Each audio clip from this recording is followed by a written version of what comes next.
Hello, welcome to my channel. I'm Tiffany, retired librarian turned homeschool mom, and in this video we're going to talk about the fourth film in the Harry Potter series.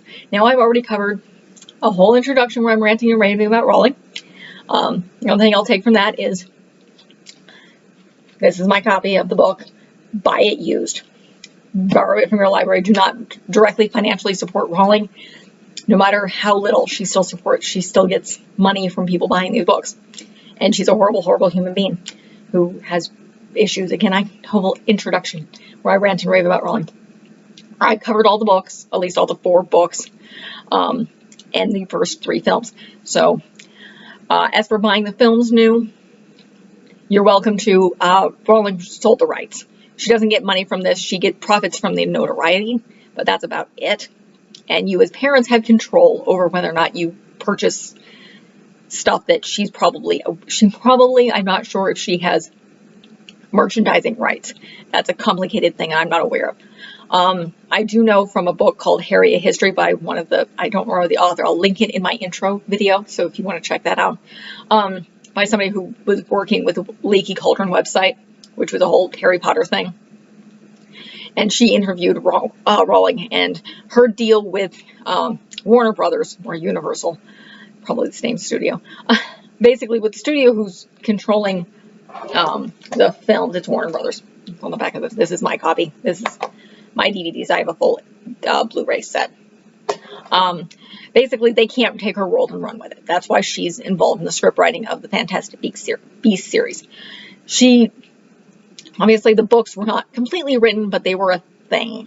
So the films are based off something she'd already created. They can't create new characters and new stories without her basically having some sort of writing credit.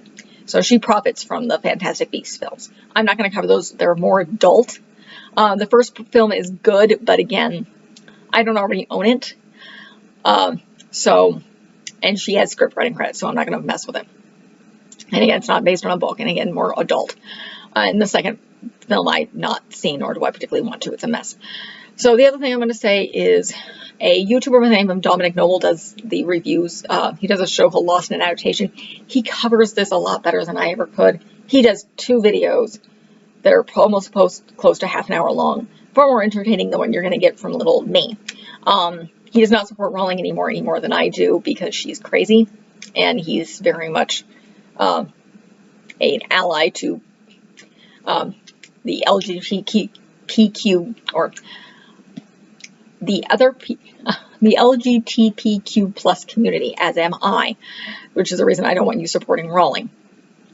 So, but these books are not going anywhere. I've even seen on secular homeschooling sites, like, as much as we don't want to support Rowling and her craziness, these books are still decent and they're not going anywhere. So, again, buy them used, borrow them from your public library. You can do that with the films if you don't want to buy them. Or you can just borrow them or pay a fee to Amazon to use them. I wouldn't buy them because you're technically buying the right to watch it. You're not actually buying it, so it's probably not worth it. I do a whole another video on that. You can check that out as well. But right now we're going to get back to at least dismally covering this. Again, check out Dominic Noble. He does a Lost in Adaptation whole Harry Potter-a-thon. If you really want the in-depth details, he does this for a living. He's a lot better than I am. And he's far more charismatic. So let's get on with the film here. Not this. This is a gigantic book. The film does not do credit to it. They cut out like half the book. You probably would have benefited from being split into some of the things that they cut out, because essentially the film doesn't make any sense unless you've read the book. Because they hint at things, but they don't explain things. So let's see. The house elves are cut out completely. So Olive's view, all of Hermione's separate thing where she's trying to free the house elves is completely cut, which is more character development on her, not really plot driven, but it's character development on Hermione. They cut out all of Barty Crouch Jr.'s real backstory. They give the absolute utter bare minimum. They cut out all the, again, house elves. So Winky is completely cut out. So you don't get that explanation. You don't know that Crouch's mother died in prisons for him, or how he gets to Voldemort. They cut out Bertha Jenkins, who was the person that found out what was going on with Crouch Jr. and then his basically Barty Crouch Sr. messed up her brain enough that she was forgetful and was able to get caught by Voldemort and tortured to death for information about the Triwizard Tournament and everything. That's how they end up with that information. So, sorry, messing with my mic here. Hopefully that doesn't mess up. Let's move on here. What else did they mess up with?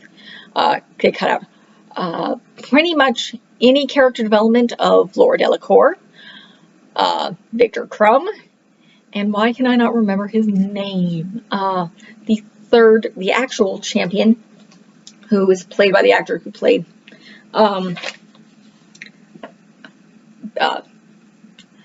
in the Twilight films. That's what made him famous. He doesn't like the Twilight films. Not his fault. It's a whole mess. No, I'm not coming to Twilight. I'm just not. I've read them. They're teen nonsense. And they're religious to an extent. Who on earth is the person who... And I cannot remember his name, and it's not showing up in one of the... well, in any of the chapters, because though he's an extremely important character, and dies in this.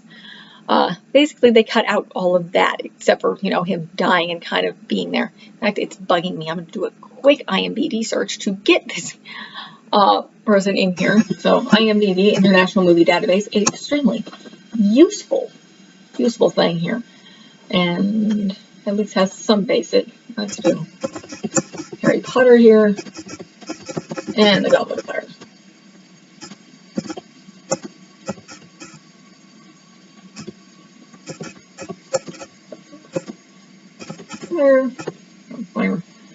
Harry Goblet of Fire. Here we go. Let's bring this up. Main characters here. Let's see if we can find the actor who the name Cedric Diggory. There we go. Cedric Diggory, who's played by Robert Pattinson. So pretty much his entire backstory is cut out completely. His contributions, it's the bare minimum. The Weasley twins are made really, really goofy. I mean, they cut out their intelligence whatsoever. They cut out all of their issues with the head of the Magical Games and sports department. His old gambling thing doesn't further the plot that he is part of the gambling with the twins, which is why Harry gives them money at the end. He gives the Triwizard money to Harry, to the twins, to do their joke shop. With the exception of them getting Ron some decent dress robes, because he ends up with very used, very old dress robes, because they need them for a Yule Ball. They cut out the entire first part of the school term. Basically, they jump straight to the Triwizard Tournament, which happens, I believe, around Halloween. I think it's close to around Halloween, if not shortly thereafter. So they cut out literally the first parts of the school year. The school starts in September, and all the classes. They cut out a lot of they really don't show the kids in school here at all. Which again, they're during a school term, and this lasts the entire school year. The Triwizard events punctuate that. I know, I can't remember which. So obviously, there's no Quidditch in this film whatsoever. They cut out a lot of them getting, I think, sneaking serious food, which happens in this good series and insists on coming back. They cut out the entire beginning with the Dursleys, that they always seem to do in these films. So they also cut out all of pretty much the entire beginning to most of the interactions at the Weasleys, as well as the entire World Cup, except for like the very kind of end, and they don't explain that very well. So eventually the film starts with going to, I think, waking up in the morning to go to the Triwizard Tournament at the Weasleys. So, and then you pretty much you see the dancing tents, and then you jump to the end of the game, essentially, and then the whole chaos afterwards. And the dark mark is going on. I don't think they show a lot of what's going on with the humans who own the or running the camp, being tortured. Essentially, they're being held upside down and flown through the air and spun around. Essentially, they're being tortured. So I think they cut out most of that too. Possibly budget. I don't know. By this time, they probably have some sort of decent budget. But let's see, what else did they cut out? They cut out so much. There's so many little things that they cut out. Um, let's see. Mention, yeah, the entire background or personality of everybody. They cut out Reese Skeeter almost completely. She's kind of there and then disappears. So they also cut out Hermione figuring out she was an unregistered mucus and being a bug and capturing her. Let's see, what else can we cut out? This is book 4. Let's see. There's so much. When the reviewers and I mentioned, he had an entire episode on what the heck they leave out of this film. So it's pretty much the bare bones of what they could do. This film, I mean, it probably should have been 2 books or 2 films because it's huge. It's a very, very big book. Far bigger and far more complicated than the first 3. This is not so much in the same vein. The first 3 are very much mystery focused. They're trying to figure something out.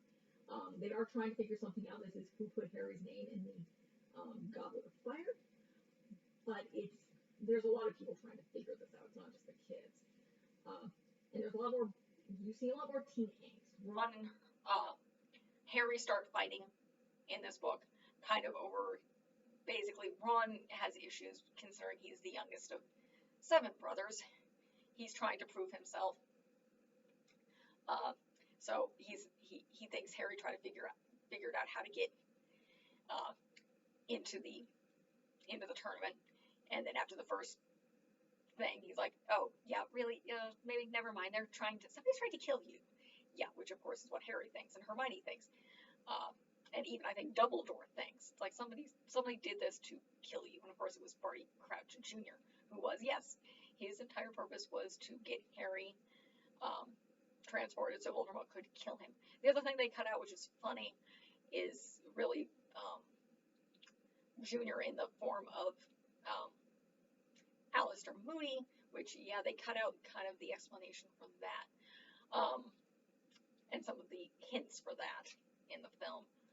But they cut out a lot of him teaching the impervious curses, particularly the one where mind control, which of course he would know very, very well because he's kind of using it, and then he had it used against him for many, many, many years. So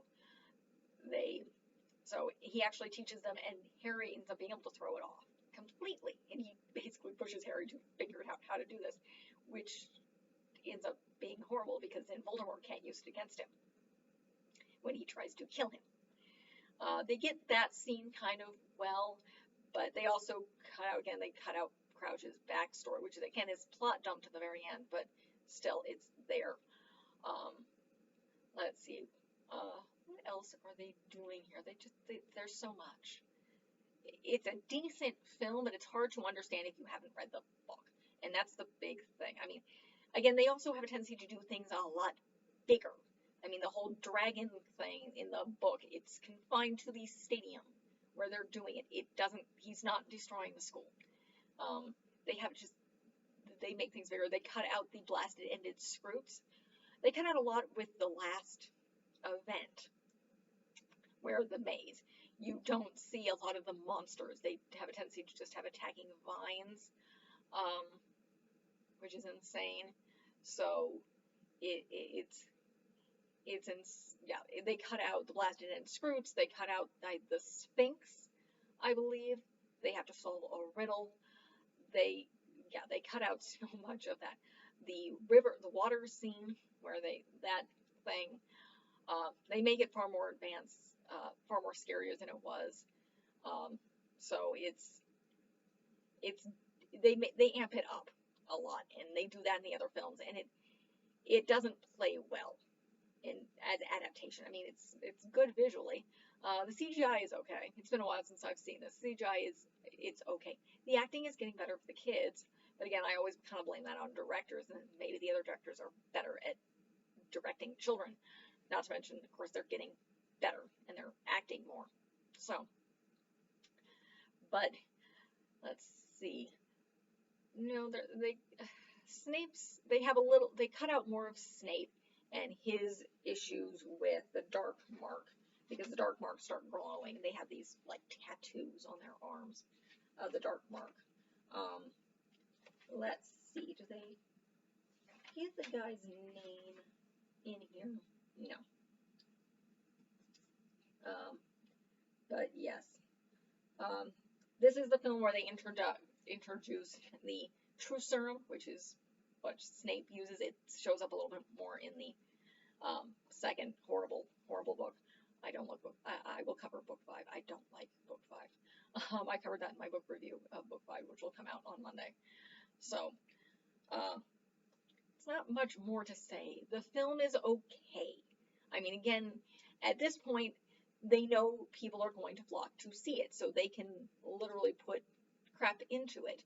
And they know the majority of people who are coming to see it have already read the book at this point. So, essentially, they're going to make money no matter what. It possibly, as much as they put into it, it's showing up similar to some of the more recent Disney live-action remakes, where they're going to make money no matter what, and they don't care. So, and that almost has a feel of what they kind of did to this, because they butchered this book, and it bites them. It bites them badly, because again, this is a book series. There are hints of all sorts of things going on in here. From what's going on with Crouch, to Fudge, to Percy and his issues, to the personality of the twins, who play more of a vital role as time goes on, because they leave in the next book. But it screws things up. You lose a lot of the characters' personalities. I mean, Hermione has a lot of growth in this book. Ron has a bit of growth in this book. I think you first start getting some of the hints of Ron and Hermione getting a relationship just a little bit in this book. This is the first real hints of that going on. But yeah, there's not much else to say. It's a decent film. They ramp up the action a lot. The book is better. The book is more detailed. If you want to enjoy something, read the book. Again, the film, it's good to look at. I mean, one of the things you could do academically, because this is kind of a homeschooling channel, with these films and the books, is they're good comparisons. You want your kid to learn a comparison essay? These books are prime. It's like, okay, what's the difference between these two? And as they go on, it gets worse. I'm not sure. I don't think book 5 is quite as bad. But again, I will get to that. I hate that book. I enjoy this book, but this is the last remotely happy book, though obviously it ends with climactic, and I think one of the only cliffhangers in this book series is all of a sudden Voldemort is back and things go crazy. So that is going to be it for this review. Again, check out John McNoble's side if you want far more details and far more entertaining. Not a kids channel, as a warning. Some of his stuff can be more adult. Watch some more of his recent stuff. It's very, very good. He's very good at the adaptations and looking at the films. When I have time, I watch him. I admire him quite a bit. The only reason I bring him up, despite the fact we both equally not particularly liking Rowling here, is because he's a lot better at dealing with these books than I am.